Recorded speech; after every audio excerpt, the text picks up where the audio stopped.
Labas, mūsų šeima nesenai įsigijo senos statybos 74 kvadratų butą. Kadangi jisai yra visiškai neremontuotas, mūsų laukia labai daug remonto darbų. Mes nusprendėme visą šį procesą filmuoti ir kelti čia YouTube. Todėl kviečiam tave kartu leistis į nuotykį ir stebėti, kaip senas naujas butas virsta jaukiais namais. Labas, smagu sveikintis su jumis naujam vlogė. Iš tikrųjų jau pajudėjom vėl į priekį nemažai bute ir praktiškai beveik visi tinkavimo darbai yra baigti. Kaip ir praeitą kartą, Andrius nemažai nufilmavo iš vietos ir papasakojo, kas yra daroma. Tai pradžioj kviečiu pažiūrėti, kas vyko mūsų bute pastarąsias savaitės, o tada pratęsiu su šiandienos vlogu. Sveiki visi, tai šiandieną buvo nuimti visi seni radiatoriai. Visus radiatorius mums bute nuėmė, taip pat kaip ir gyvatuką, kurio jau nebėra savo vietoje. Statysim naują, kitoj vietoj, šiek tiek tolėliau, čionais maždaug. Pačius radiatorius statysim kitus, plieninius, taip sakant, renovaciniai jie vadinasi, skirti būtent senų butų pajungimui. Tarp šitų dviejų išėjimų vandeniui, kur vienas yra įtekėjimas, kitas yra ištekėjimas, taip sakant, iš radiatoriaus cirkuliacijai, yra 50 cm tarp centrų, taip sakant, ir būtent tie renovaciniai radiatoriai ir yra skirti tokiam pajungimui. Rinkomės pagal kvadratūrą, nes skaitosi, kad vienam kvadratui priklauso 100 vatų galingumo radiatorių. Tai visi praktiškai radiatoriai čionais yra, taip sakant, dadurti, pastatyta daugiau negu priklausė iš pat pradžių. Tai va čia labai akivaizdžiai matosi, kiek buvo, taip sakant, privirinta papildomai savavališkai. Tai visuose radiatoriuose buvo tas pats ir jie tiesiog buvo čionais per daug dideli. Tai nusprendėm, kad statysim šiek tiek mažesnius radiatorius, mažiau užgriozdinsim, taip sakant, sienas visur.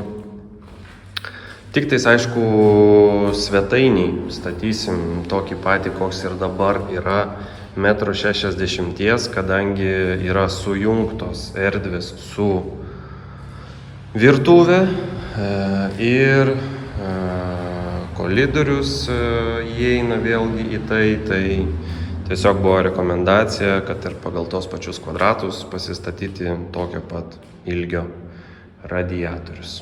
Pradėjom jau kitus darbus, kurie liečia elektrą.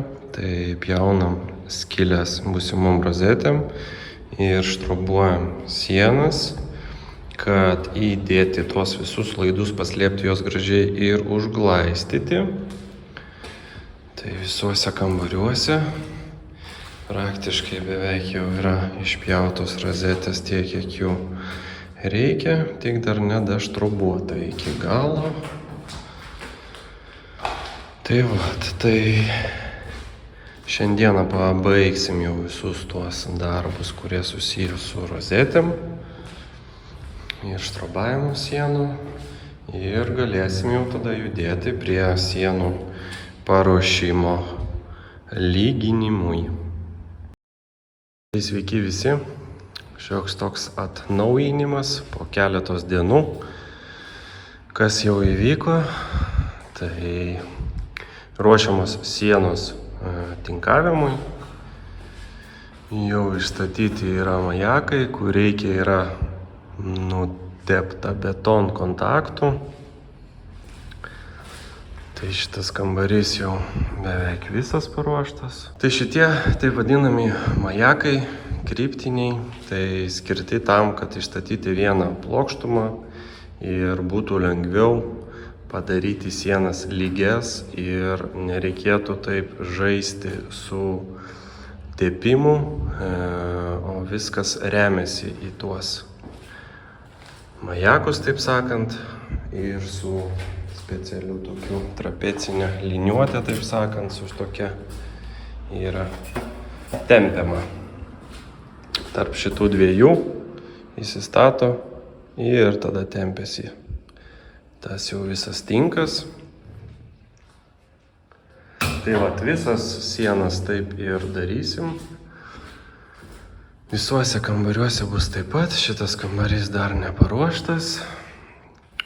Čia irgi jau nugruntavau visą šitą sieną, tą kampą, kur pas mus buvo pelėsio, pilnai nušlifuota iki praktiškai vos ne plytų, taip sakant. Padengiau su specialiu skysčiu, kuris neleidžia drėgmei patekti į vidų. Ir plus dar bus tepama hidroizoliacija, kurią naudoja vonioj. Speciali tokia, irgi kaip pasta tokia. Irgi užsiteps visas šitas kampas, tiek, kad nebūtų vėliau mums kažkokių siurprizų su tais pelėsiais. Tai pasistengsim išvengti jų ir padaryti viską, ką galim savo rankom, taip sakant. Tai vat, tai procesas toks, judam po biškį, nėra taip greitai galbūt kaip norisi, bet ir dirbam mes tik dviese su tėvu. Tai vakarais, grubiai tariant, po kokias 3 valandas pasidarbuojam. Savaitgaliais jau praktiškai visą dieną dirbam. Bet kaip Eglė užėjus pasakė, sako, aš nesitikėjau, kad viskas taip greitai vyks. Tai vat, šiai dienai tiek. Tai sveiki visi, šioks toks atnaujinimas apie mūsų butą. Tai jau visuose kambariuose sustatėm tuos majakus. Ir pradėjom po biškį lyginti sienas, pasižiūrėjom, kaip dirba mišinys Mito, kurį mums rekomendavo. Tai iš pradžių nusipirkom rankinio pasižiūrėti, kaip jisai atrodys, kaip jisai dedasi. Pasitestavom su rankom ir rytoj bandysim dėti su specialia, kaip čia pasakyti, tinkavimu to aparatų, kuriam reikalingas oro kompresorius. Tai jisai paduoda iš skylučių oro pagalba tiesiai ant sienos tą visą tinką, mišinį tą tinko. Tai pagreitins procesą tuom, kad nereikės rankom dėlioti tų po gabaliuką ant sienos to tinko ir tada lyginti, o viskas bus taip, kad pripili aparatą ten 3-4 litrus, iš karto pasisemi to mišinio ir varai ant sienos sluoksnį po sluoksnio ir tada tiesiog pertrauki, išsilygini. Tai rytoj bandysim tai daryti nuo ryto, nuo kokių 8 iki pat vakaro, tam, kad spėti padaryti visus kambarius, kad viską vienu kartu pasidaryti. Tai, nes patį oro kompresorių galingą tą išsinuomavom, tą tinkavimo ranką nusipirkom, nėra jinai brangi, bet jau aparato oro nebepirkom. Tai liko kai kur dar po radiatoriais, kai kuriuose vietose pasidaryti tos majakus, bet jau šiaip visuose kambariuose yra sudėti jie. Ir sakau, tiesiog bandysim per visą dieną iš karto su tuo aparatu užsipurkšti ir nusitinkuoti sienas per vieną dieną, taip grubiai tariant, visus kambarius, ką reikia. Greičiausiai, kad virtuvės tą visą teritoriją darysim galbūt ir rankom atskirai. Čia sunkesnis priėjimas dėl tų visų vamzdžių, bet visur kitur tai varysim jau su tuo aparatu. Tai va tokios žinios kol kas, toks atnaujinimas šiai dienai. Visos sienos paruoštos, nugruntuotos, kur reikia betonkontaktas užteptas, kur reikia nuo pelėsio papildom hidroizoliaciją pasidarėm, jau šitą minėjau prieš tai buvusioje apžvalgoj.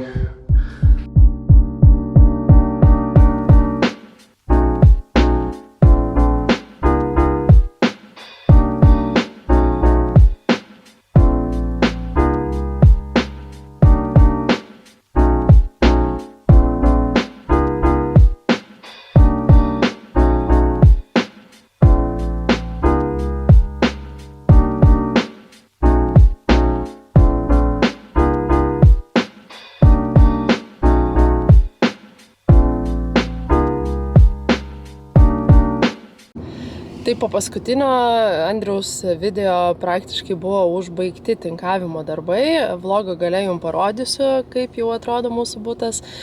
Buvo daug reikalų sutvarkyti po palangiam, virš langų, kadangi ten jau su aparatu nepadarysi to darbo, tai reikėjo rankomis, tai realiai pastarąją savaitę, gal net 2, buvo tvarkomi tie visi kampai.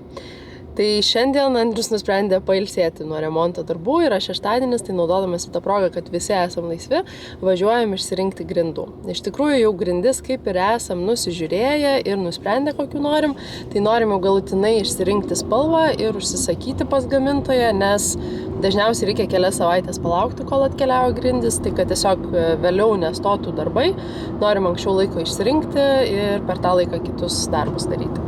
Kas liečia dabar grindis, tai mes išsirinkom laminatą.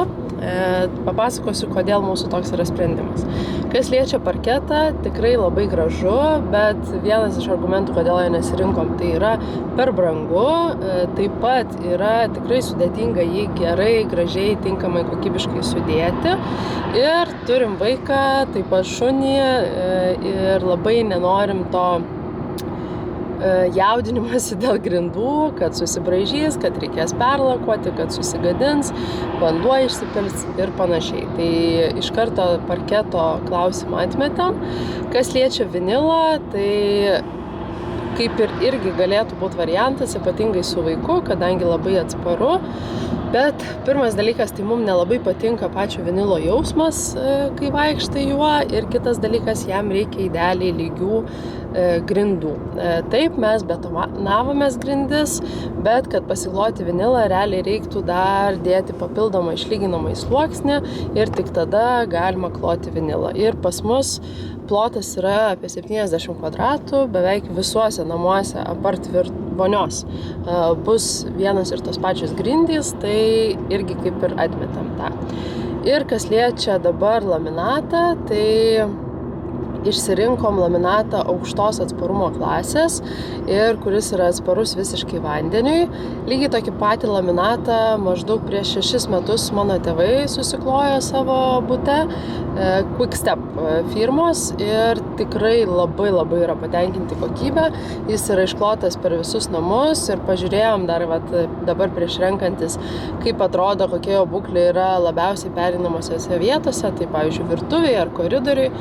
Absoliučiai nėra jokių naudojimo žymių, nei jokių įbrėžimų, iškilimų, nusitrinimų, nieko. Tai mes irgi apsistojom ties Quickstep arba Berealok, nes kai buvom prieš tai grindų salone, tai irgi rekomendavo, kad labai panaši atsparumo klasė ir kokybė.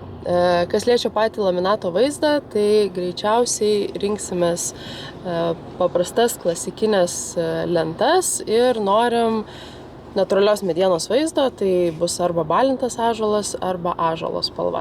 Labai gražu ir tikrai mums labai patinka eglutė ir žinau, kad dabar yra labai populiaru, bet nesiklosim greičiausiai eglutės, nes kai praeitą kartą buvom parduotuvėje ir konsultavomės, tai pirmas dalykas, labai sudėtinga yra iškloti, kad būtų visiškai idealiai lygu, nebūtų jokių pabangavimų, jokių girgždėjimų ir taip toliau.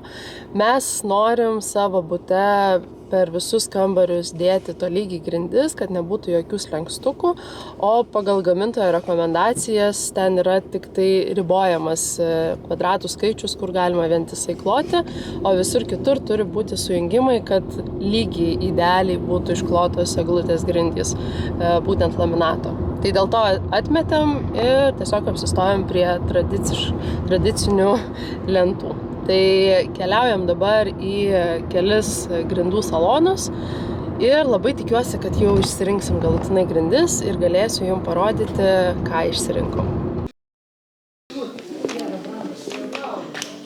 Žiūriu patogu, kad visos grindys yra išklotos ant grindų. Tai labai gerai gali įsivaizduoti spalvas. Atvažiavom į Dudi pradžiai apsižiūrėti.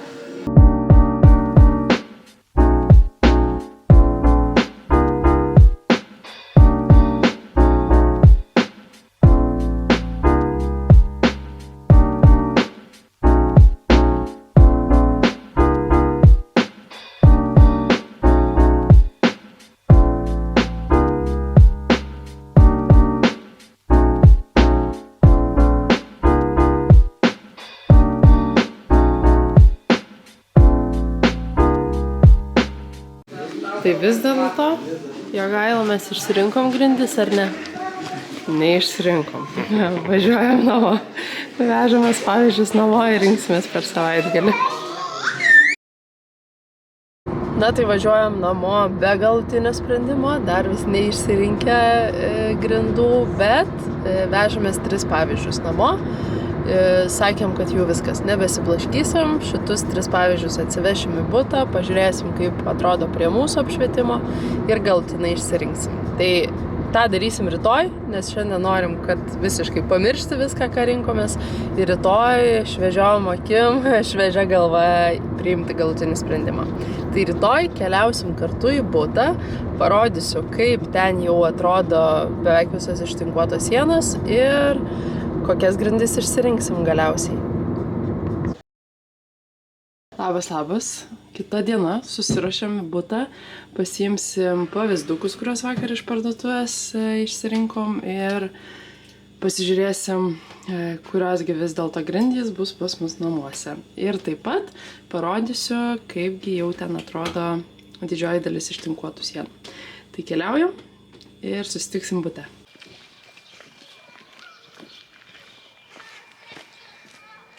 Kuku.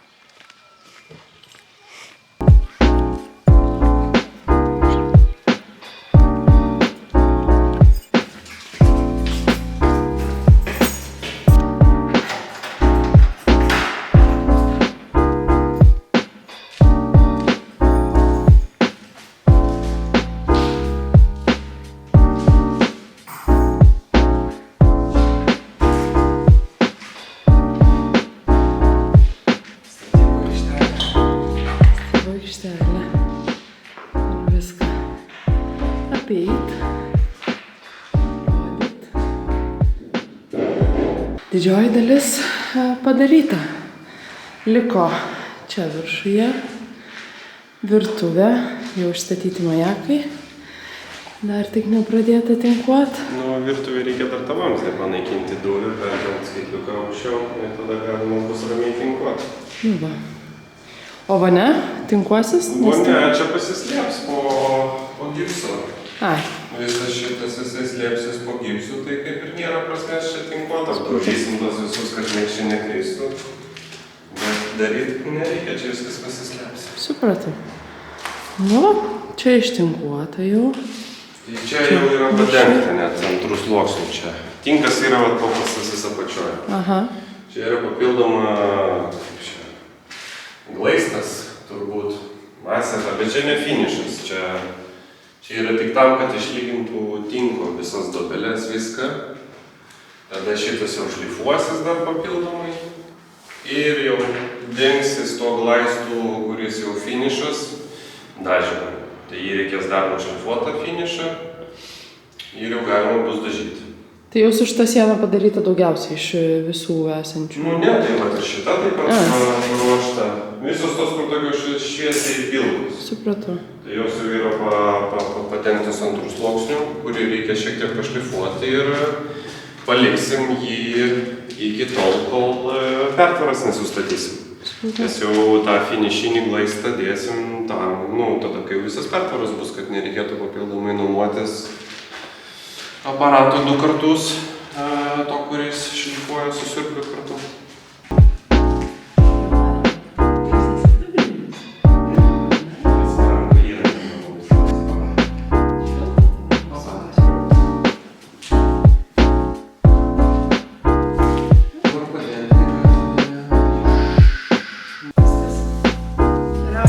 Grindų.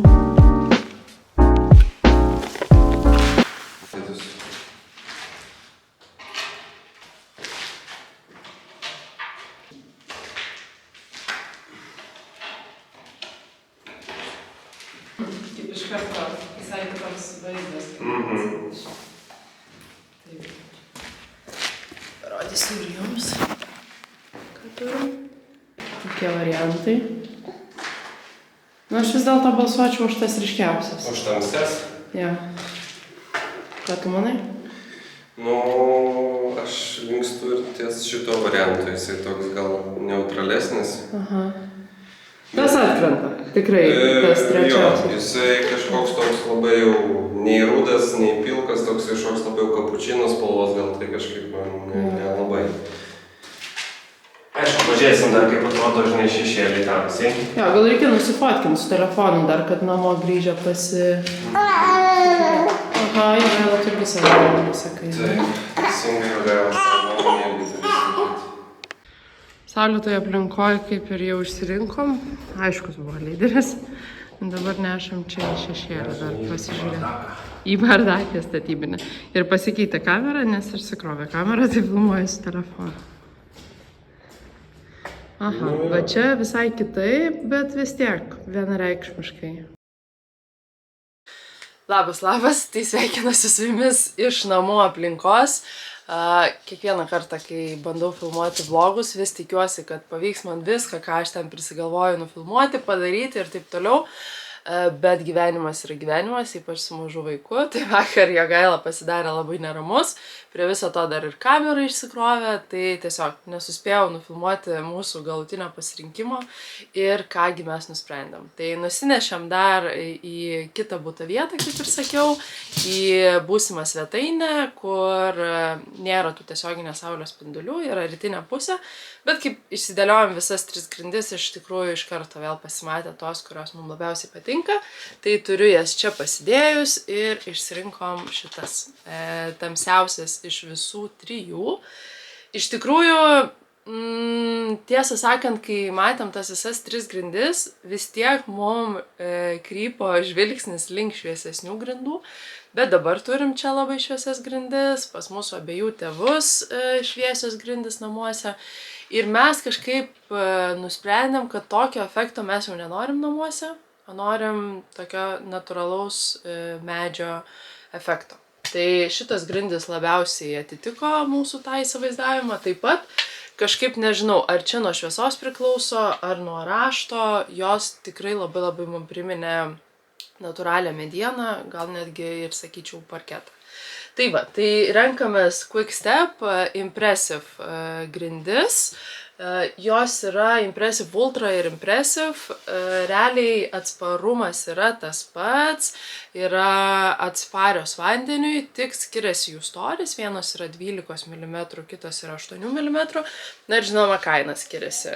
Šiaip mano tėvai dėjosi tas pačias stipriausias, kur sakiau, bet pasikonsultavom, kadangi pas mus yra naujai išbetonuotos grindys, tai kaip ir galim dėtis plonesnės. Nes tėvai dėjosi, kadangi buvo neišbetonuotos naujai grindys ir norėjo kompensuoti tuos nelygumus grindų. Tai va, tai apsistojom, šiandien parašėm vadybininkiai, užsisakėm ir dabar mums reikės palaukti, sakė, apie 3 savaitės, bet iki to tikrai dar yra sočiai darbų bute. Tai lauksim grindų. Na ir pabaigai, kaip ir žadėjau, kiekvieno video gale noriu pasidalinti su jumis finansiniais reikalais ir kiek kam viską išleidom. Tai prie bendro biudžeto prisidėjo dar 535 eurai už santechniką. Jau pradėjom pirkti, tai pirkom gyvatuką, trapą, rėmą ir tualetą. Taip pat reikėjo nukabinti mums senus radiatorius, tai ir už jų paslaugas. Kitos išlaidos 704 eurai, tai pagrinde čia viskas buvo skirta sienų tinkavimui, tai mišiniai, majakai, žodžiu, viskas, ko reikia šitiem dalykam. Ir taip pat dar užsisakėm plyteles į vonę, terazo, dėsim tik tai duše. Tai už jas sumokėjom 249 eurus, o kitų plytelių dar nenusipirkom. Tai čia tik tai grinai tos, kurios keliaus į dušą.